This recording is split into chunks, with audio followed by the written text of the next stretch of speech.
This is Season 6 of the Team Roping Journal's podcast, The Score. With over 2 million downloads, this is where team ropers talk. Today's episode of The Score is brought to you by Cactus Ropes. You can shop Cactus Ropes at www.cactusropes.com, and I'm going to tell you more about their winning line of ropes at the commercial break. Hey everybody, welcome back to The Score. We have been coming at you quite a bit lately, and we are in the middle of our horse market series. Now, this is a multi-month series that we are doing that's taking a good hard look at the team roping industry from an equine perspective. Of course, we're covering the breeding market, the buying and selling, all the things, because holy geez, the horse market is insane. The last time we did this was in 2021, and we were just kind of theorizing about where things were going to be going. But now in 2023, we have a pretty good glimpse into what's happening with the Regatta Buckle, with the Royal Crown, with the American Rope Horse Futurity Association, and how that is translating into the pro rodeo ranks, as well as into the World Series of Team Roping, the USTRC, the NTR, the NTRL. Basically, your everyday team roper is getting hooked on the horse market side of things. So we decided this week to talk to Billy Myers. And when I say we, I guess I mean me. Billy Myers, his dad, Bill, was on the cover of our 228-page 2023 Breeder's Guide on their said Mr. Sassy Frenchman, who Billy actually showed that horse at the Royal Crown. It was a lot of fun to watch. And we recorded this the day before Billy made the short round, made the top 15 on that stud. So that was cool because he's a big sucker. He's about 15.2, 15.3, and Billy was heeling on him. So I was impressed with my friend. So right before we had this conversation, I had watched him practicing on Mr. Sassy Frenchman at their place in Arizona, and we had a great time just kind of hanging out, taking pictures, doing videos for that stud. And then we sat down in their barn and we just kind of chit-chatted. So you'll hear lots of horse noises in the background of this episode, but I hope you appreciate it because that's what it's like when you're sitting in the Myers barn in the middle of beautiful Wittman, Arizona. For a little bit more background, Billy's been a friend of mine for over a decade, and we started talking about this horse market thing and what the heck we were going to do about it about a decade ago. It's kind of how we became friends and how we bonded. It's our most common conversation, and we wanted to kind of put one of our day-to-day convos on this podcast so you could hear it and hear how, you know, one of the most iconic families in the breeding industry is thinking about where the rope horse industry is going. Billy is also the one of the founding partners of the Platinum Medal Futurity, and we will be streaming that futurity on roping.com. I'm really excited for you all to see it. It's a new format of futurity that's going to have 3 different levels of short rounds. It's going to let the recreational ropers rope with the pros, and it's open to all kinds of horses. They also have the medal program, which is a program highlighting breeders and not just stallions. So entire breeding programs that I invite everybody to check out. We'll have a story up on teamropingjournal.com this week about it. And if you check out the Platinum Medal Futurity online and on Facebook, you will find it there. So without further ado, enjoy this conversation with Billy Myers of Myers Performance Horses and me, Chelsea Shaffer at the Team Roping Journal.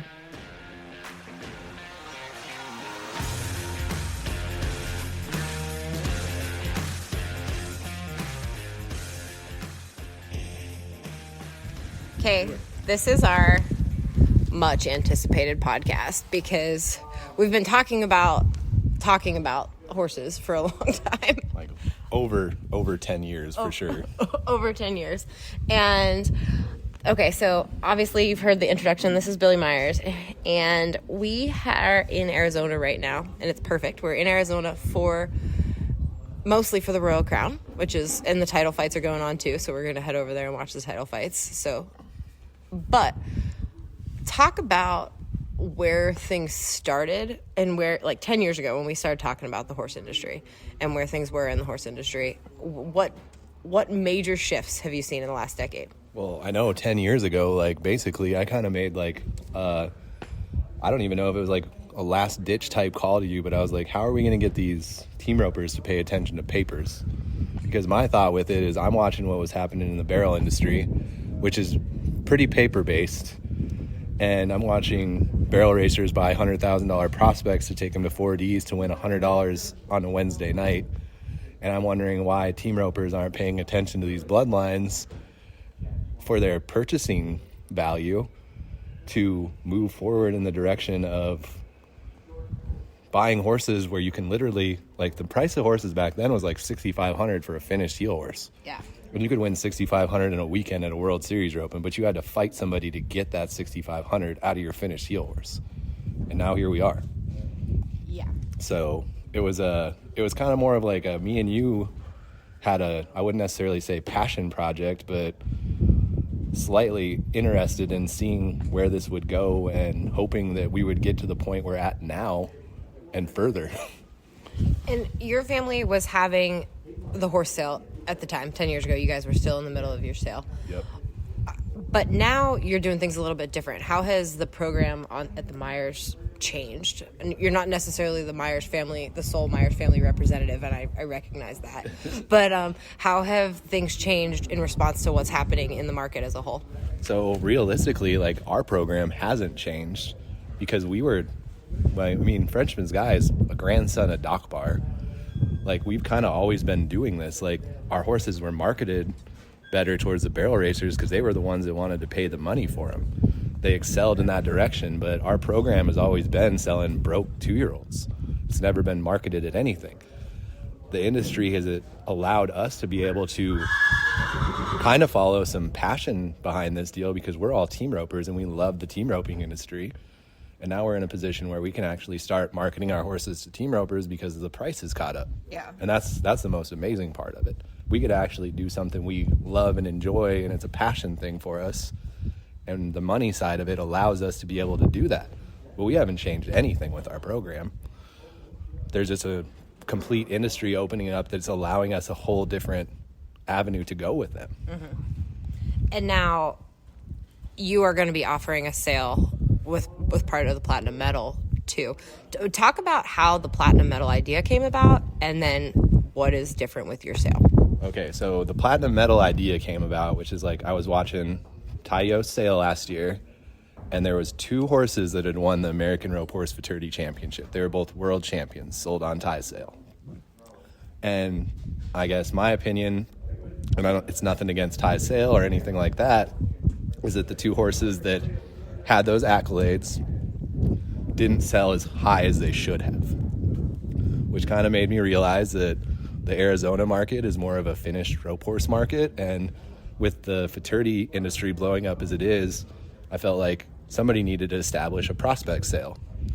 So I came up with a sale idea and then decided that I needed to have an event to go along with it to bring some new money, new blood, new people that want to be involved in this industry to the sale. And the idea behind the sale is offer them the highest quality prospects they can possibly get, because we want people to stay hooked and interested in the sport by riding quality horses that make their job easier. And that's how the Platinum Medal came about. And what is different about the Platinum Medal? Like, I think it's been important in our conversations and important anytime you're talking, that I've heard you talk about it, that it is not at all intended to be a competitor to the existing futurities. No, it's meant to be a more or less a, I guess, kind of a complementary to the other futurities, just in the sense of, like, at this point, in order for people to make a living doing this, there has to be more events to go to and more money to be won. So we decided to do the breeders incentive with ours, which is very complementary to all the stallion incentives that there are, because people are going to start thinking about mares now to breed to the incentive stallions. So we're just trying to complement what everybody else is doing and kind of, I don't know. I mean, that's pretty much about it, really. Well, and we BS all the time, and we were talking earlier about the market for weanlings, yearlings, 2-year-olds. What do you see as the prime age right now that the everyday roper is looking for? And then what do you see the future? So right now, everybody that calls me or Bill or anybody else is looking for 3 and 4 year olds, because they're the closest to being able to go do something with them, take them to the futurities, because people are wanting to get into this now. So 3 and 4 year olds are what most of the competitive ropers are looking for, because it's something they can grab and go with. They don't necessarily have to take them to a trainer. The higher numbered ropers can buy them at that age, do what they need to do with them, and go from there. They're starting to look at 2-year-olds a little bit more seriously just because of the price difference. So you get into the 3 and 4-year-olds that have a little bit more going on, going to be a little bit higher price. Then the 2-year-olds knock down a little bit, yearlings knock down a lot, and weanlings knock down more than that. So the natural progression of the way it's going to go is going to start going more towards 2-year-olds, weanlings, yearlings, then to breed. And kind of jumping ahead into the future, but at the present, I don't know, that doesn't sound right, but you have a mare with select genes as well. So talk about the embryo market and what you see A, select genes doing, and B, just the embryo market as a whole. Well, so like the embryo, what Select Genes is doing is they're offering the best genetics to the public, and that's something that's never been done before. Stud power is one thing, but the mare power of any program is what makes a program. And these programs are offering up their like landmark mares as ways for people to start their own program.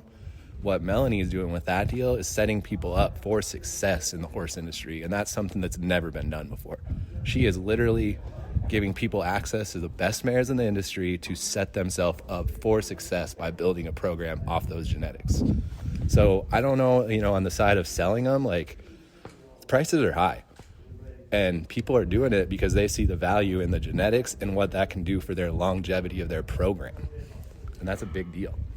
It was at least 7 years ago that I wrote an article in Spin to Win. So this was the predecessor to the Team Ropa Journal, and Team Ropa Journal's been around for 6 years. So truly 7 years ago at least, that it was called Bull Market, and it was the rise of rope horse prices. And I remember at the time we had given some 5 to 10, 10 to 11 to 15, just different price ranges. And we got a ton of pushback from the everyday roper saying that we were pricing the everyday roper out of the market. Do you think the everyday roper that the market right now is pricing the everyday roper out of the market?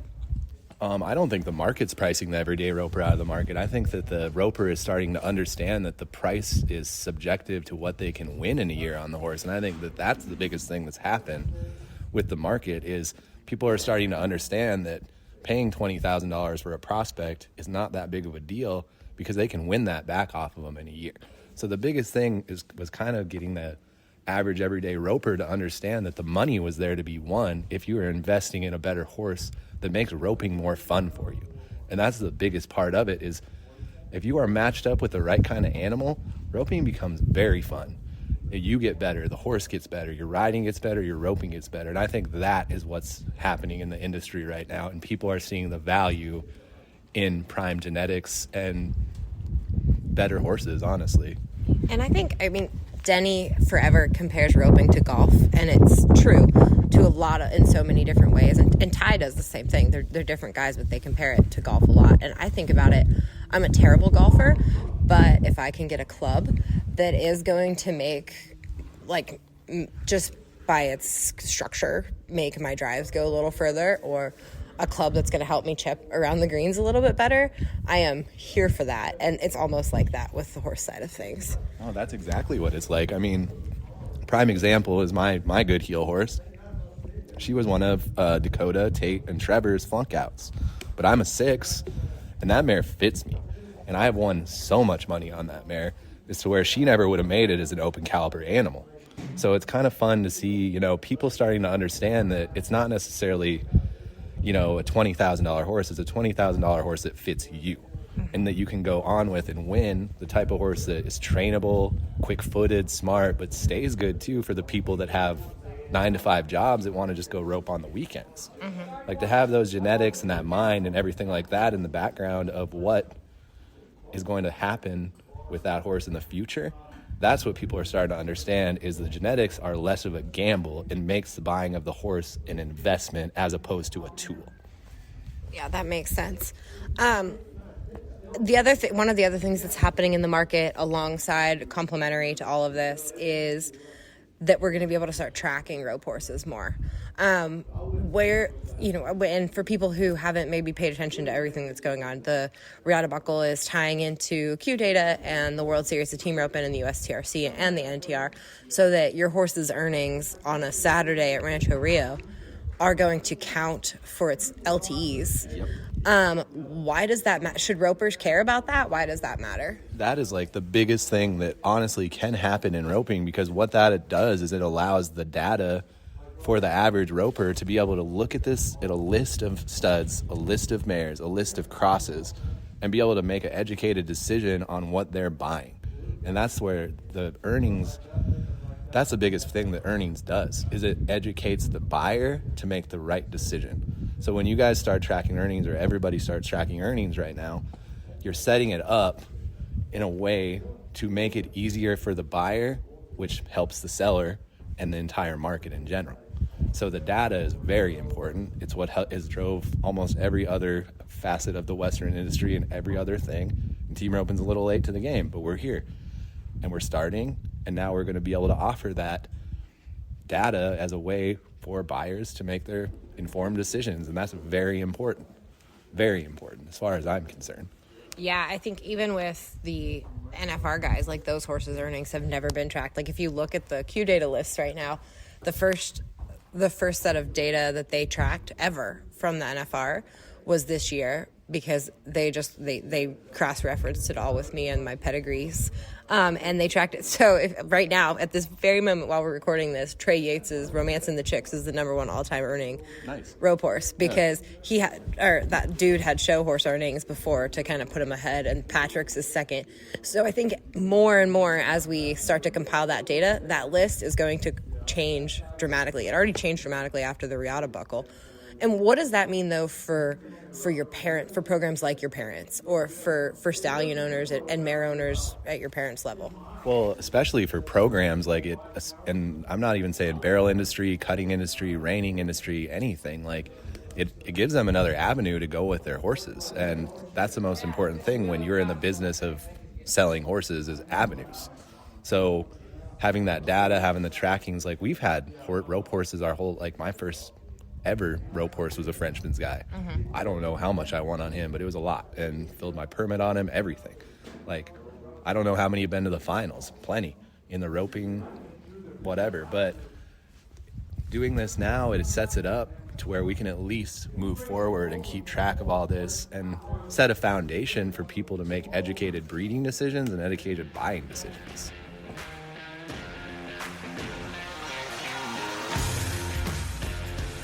All right, we're going to take a quick break from this conversation to tell you about our episode sponsors at Cactus Ropes. So the reason this episode is brought to you by Cactus Ropes is because a couple years ago, they came on board and said, we want to do what it takes to support the rope horse side of the team roping industry. They became one of our sponsors of our Futurity coverage program, and we are so ever grateful for Cactus Ropes and Cactus Saddlery for their support in this program. Now, Billy and I were chit-chatting the day before the Royal Crown Futurity, and my goodness, if you watched any of that Futurity or even listened back to our episode on the Royal Crown, you will have seen that Trevor Brazil absolutely dominated that event, and he did so with the Cactus Ropes Future. The Future is a bright blue rope that is sure to change the game of roping. Cactus used a new manufacturing technology combined with a year of input from Trevor Brazil to create the Future. The unique weight distribution creates perfect balance throughout the rope with an extremely identifiable tip. It's got a friendlier shelf life, and that is just an added bonus. You can find out more about the Future, including the Future Light and the Future All Around, at cactusropes.com.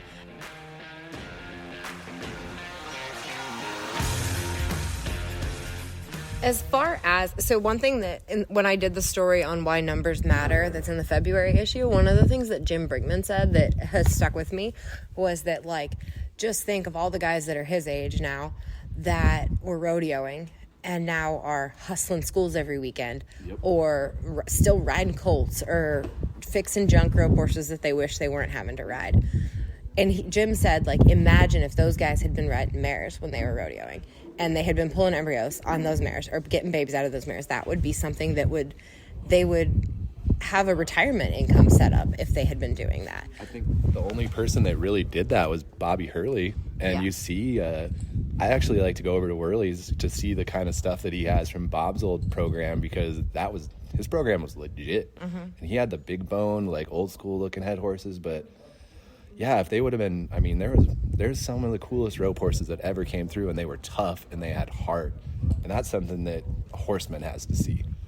And you had, the opportunity back. I mean, you would have to go back and look up the stuff, but if people pay attention to horses, you can go back and look at those old school bloodlines and find some stuff like that. But it's not very easy to do. Like, you have to be studying that. Yeah, it's like easier in California because of like Wade Wheatley's program, like all those old school programs in California. But otherwise, I don't think I have a lot in my brain of where. I remember Garrett Tanazi. We did that story on the top mares of all time, and it was Dolly. I think there's 4 babies out of Dolly total, and that's it. She's 24 now, and I don't know that they're going to get any more. And but when we wrote that story, Garrett Tanazi called me and he's like, "Hey, you missed one of the cool mares." He said, "My uncle Brett made the finals on a mare at the beginning of the early 90s." And he said, "And I junior rodeoed on her, and then we sold her at a sale for nothing." He said she was crippled and walked through a sale. And it's like, that would have been, Brett could have not been working the rest of his life. Here we are. Yeah. And in the life that we're in now is like, if you own one of those mares, but the other side of it, which I think is what you were kind of trying to touch on, is that team ropers wouldn't touch a mare 5 years ago. Yeah. Like, I mean, would not look at one. Like the mare that I ride that I got from Dakota, we tried to sell her to like 3 people, and they were like, "No, she's a mare." Well, I've only ever rode mares because I always bred for my parents, and I knew that if I bought a gelding and he got crippled, I had no out ever. Now and then I had mares, so if they got crippled, I could breed them for a year, let them come back, and we're good to go, and get a baby out of the deal. So I looked at it from more of a breeder's perspective instead of a competitor's perspective, because on the competitor side, yeah, mares can do some stuff that are annoying, but it's not hard to get by. And you just got to be a little bit more patient with a mare. But you're seeing a mare sale surgence right now because people are understanding that horse becomes an investment and a commodity later on in life that you can make something off of. Yeah. It used to just be, we want a gelding because we can throw him out in the pasture, not ride him, take him to the roping, and hopefully win something. But now that people's horsemanship's picking up, they're understanding horses, the whole 9 yards, the mare thing's really coming into perspective. Plus, they see that they can get a return on their investment, and that's the big part of it. And I think from the mares, I mean, we're going to see more mares. I mean, Cody Snow's Annie, Paul Eve's Jade, those were really cool mares. Junior's Haley, they were all great. But now I think we're going to see a later generation of mares coming up that are going to stick around. But then at the same time, we're seeing studs. Clay Smith says he's going to have that roan stud that they bought from the 4.6s. Is it Betty's Ginin? Betty's Ginin. Betty's Ginin. He said he's going to be at the futurities, and then start to slowly roll him into the rodeos. They just started roping on him. They're starting a program. Like they're programmed like that. Like that's the biggest thing that I have in this deal, and the most respect for a lot of these people is they're understanding the value in a program. And Clay and Jason Ritchie, his father-in-law, they decided to start a program. They bought a good stud, cow on run, bought some mares that would work for him. And yeah, like that's what his plan is he's going to futurity that stud and rodeo on him. And I think it's genius. Like he knows the value in promoting that animal, and that's what he's going to do. So, going back to what you asked me about how much it's changed in the last 10 years, the fact that people are paying attention to knowing that kind of stuff. I know Joseph rode that Capone horse in the finals, because I saw that he's been marketing him for the Rancho Rio sale as like, I rode this horse at the finals. That's a big deal. And that's kind of where we came from with the Platinum Medal idea of it, is we got to put more titles on these horses for the marketing side of it. And with our division side, which I mean, it's not really divisions, it's just first 15 go in the first short round, second and the third, so on and so forth. It allows it to be able to place horses in a different market value range as based on what short round they came back in. Because at this point, everybody's kind of just marketing open caliber horses that come out of the futurity industry. And the people that buy horses are 7s and below. What I like about your short rounds, and it's something that obviously the whole World Series was built on the 7s have their own short round, the 8s have their own short round, and they get that kind of time in the spotlight that is important. Mm-hmm. Like, and barrel racing still hasn't figured that out, in my opinion. Like, you know, if you end up in the 2D or 3D, well, you get to walk to the office and get a lucky check, but you don't get to compete against your peers and win against your peers in under the spotlight, so to speak. But I like your short rounds, that they're going to give people a chance to do that. Well, they're not only gonna give people a chance. I mean, the whole thing with the futurity world and stuff is like, it's really not as scary as the perception that the general public has to it. The average everyday roper can compete with the greats, but they're scared to, and it's really not a big deal. Like, you know, when you have a 9 header and you're a 5 heeler, you just ease around there and heel them and show your horse and enjoy the day, and you are competing with those people because it's about showing the horse, not about your ability with a rope. And that's kind of what we want to do, is we just want to take the scary out of it and show people that this isn't scary. Like, you can compete against these people and you can win money against these people. And in the process of that too, is we're still going to pay the professionals really good. Amateurs are going to slip in there here and there. It's just kind of an all-around win-win situation. And also, it makes, you know, the lower numbered guys start to rope better because they're getting to rope with those people. They're getting to learn from their people. Those people are training their horses. You know, I don't know if people have really understood this, but the futurity industry has the potential to build the higher number end of team roping like nothing has ever seen before. So, you know, there's never, you know, everyone says there's room for growth all the time. The futurity industry has the full potential to make more 8s, 9s, and 10s than ever before because of the riding. And I mean, people are going to get better at roping because of their riding, and the people that they're around in the process of it, because everybody's mixed into this whole deal. And that's what we want to show, is that it's not scary. There's a place for everybody in this, and that's why we designed this futurity the way we did. How has your riding changed, or how have you worked on your own horsemanship since this futurity side? I mean, not that you get to rope very much, just like I don't get to run barrels very much, but how has your riding changed, and how have you had an opportunity to learn from other horsemen? I'm not saying in the last year since you launched Platinum Medal, but in the last 5 years since the futurity market. Well, so really, actually, the last, I think it would have been 8 or 9 years since I went to Jay's first futurity in Fort Worth with Dakota, and he would, like, being with Dakota and going to that one event, like, made me realize, like, okay, there's a future for this. And that was when, I started focusing more on riding. Obviously, the roping's the roping, but position, my body, my hands, and it's helped me immensely. Now, I don't get a rope very much anymore, so, you know, it is what it is. But when I actually do get a rope, it's easy for me because I have the good foundation and the fundamentals from those people, because they made me see that there was a future for it, and I worked at it. More of the riding than the roping, honestly. So I remember when Trevor and Miles bought buckles. Yep.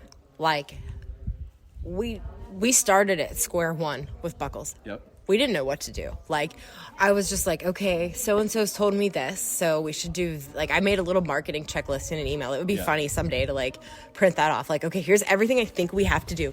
Ready, go. And I, like, made assignments for everybody. Okay, Daisy, you need to do this. Miles, you need to do this. Trevor, I need you to make this phone call. What do people who get into the stallion side of things need to know? What's your 101, stallion owning 101? I think number one thing is you better understand that is not a 1 year turnaround. Like, you're looking at it, like, if you're going to invest in I'd say a 2-year-old or yearling stud, you better invest in something because you believe in it, you believe in the genetics behind it, and you campaign it for 7 years, because you aren't going to see a return for that.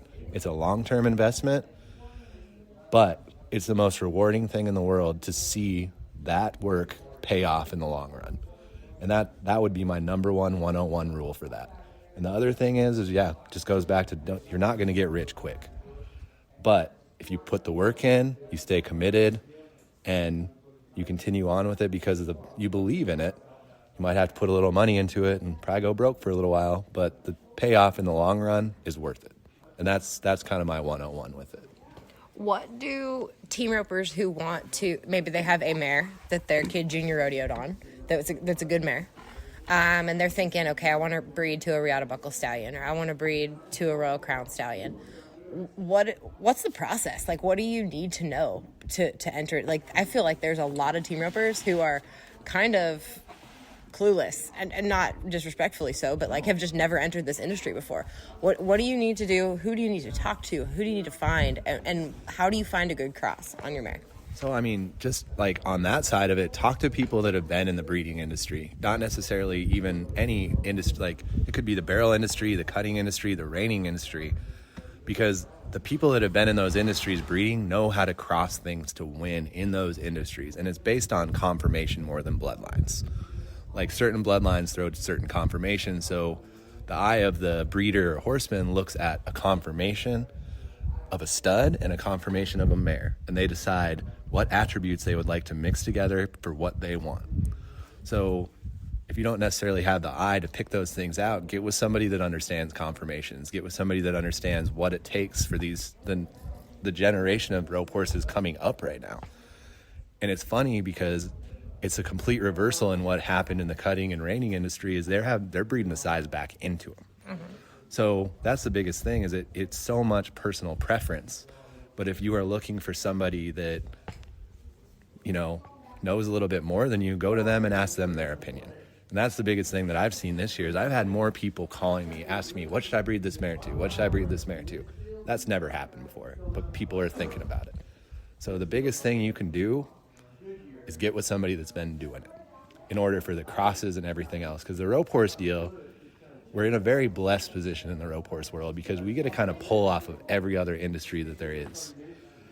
And we get to use the bloodlines from all of those industries to kind of make what we want in the amalgamation of this awesome rope horse. There's no definitive rope horse bloodline right now, nor do I think there will ever be.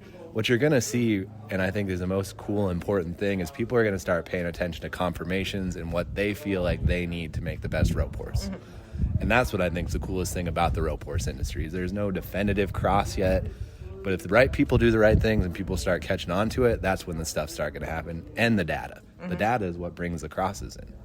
So as far as on the mare crosses, or if you're going to, what is the key time that people, like when should you have your contracts booked? Do you know? When should you have that stud picked out? And when should you shoot for a baby? Are we talking barrels or rope horse people? Rope horse because people. We're talking barrel people here. Like they call about August after breeding season's over. But that was for the previous year. Yeah. What I'm saying is like, if you do your homework. If you were wanting to be in the breeding business, do your homework, figure out what you think your mare would cross the best on to get what you want. Like, there's a little bit of personal pride and ownership in that. But do it early. Get it together on your end so you come to the breeding facility prepared. You know what you want to do, because a prepared breeder is the best breeder in the world, because you know exactly what you want to do. You're going to get in there faster. You're going to spend way less money. The investment side of that is the more prepared you are, the less money you're going to spend. So if you have the stud picked out, you know exactly the facility you're going to before breeding season even starts, and you're not scrambling at the last minute to try to find somewhere that has recips, find somewhere that has this. You're in such a better position. Not to mention stallion owners will love you because you're actually taking care of your business, not putting it all on us. When we're in the middle of collecting studs and you call us, damn, this mare's we need a breeder today. We don't like that. No, so we're not fans of that.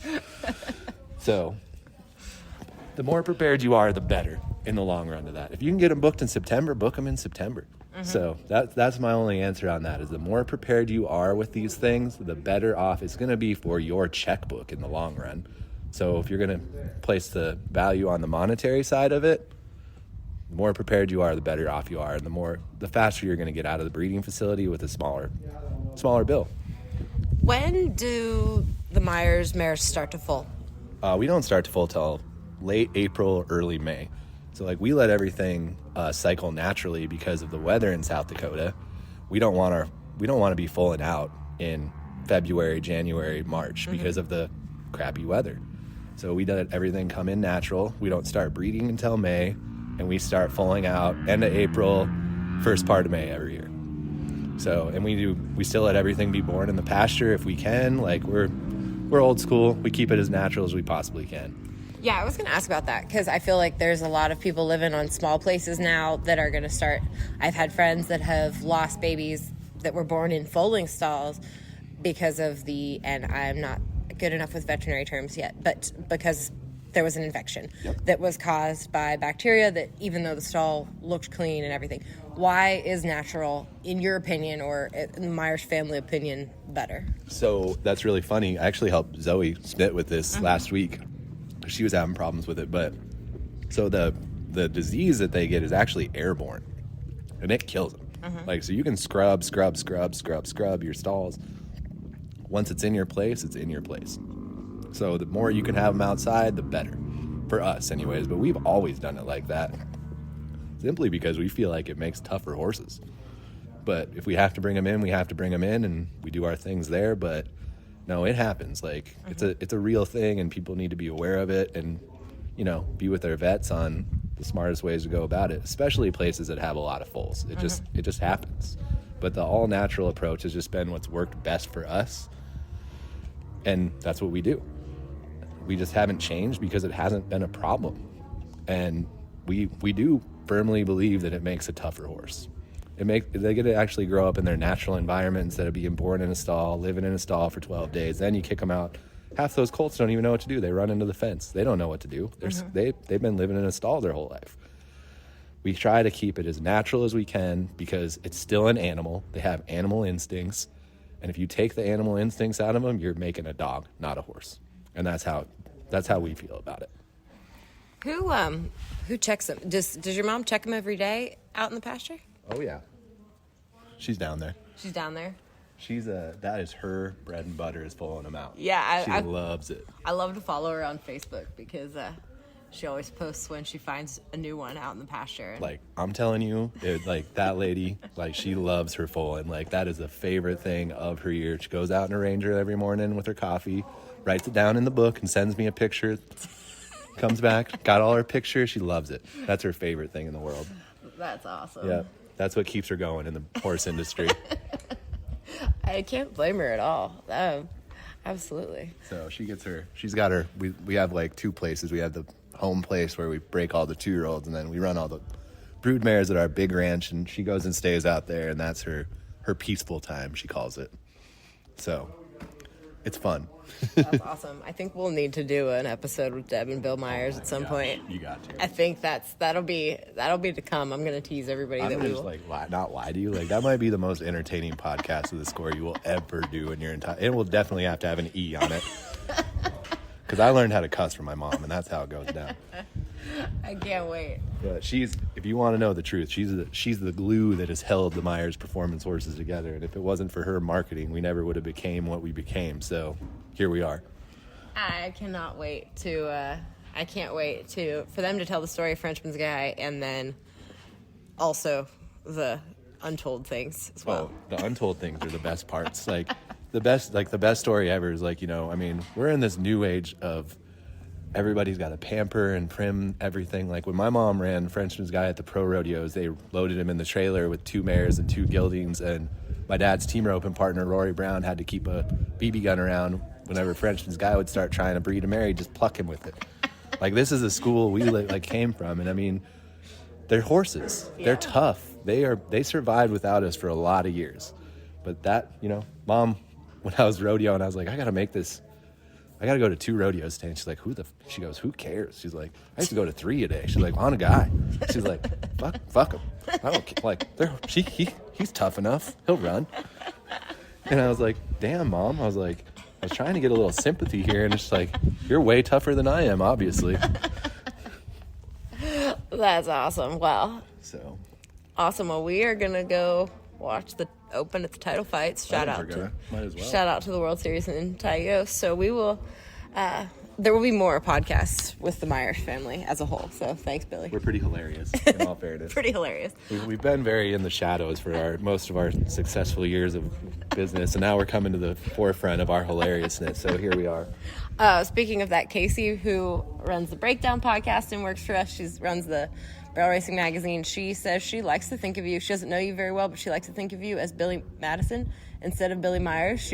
I like that. I said, that is a really good description. I actually do draw the smiley face on my stomach with the sunscreen all the time, actually. So In all fairness, like 100% give it to me. Yeah, she said, when you talk about him, I just picture Billy Madison instead. That's how I am. Yeah. I used to dress like him even. I talk to swans every once in a while. Gotta do what you gotta do. Thank you. We will be done on that.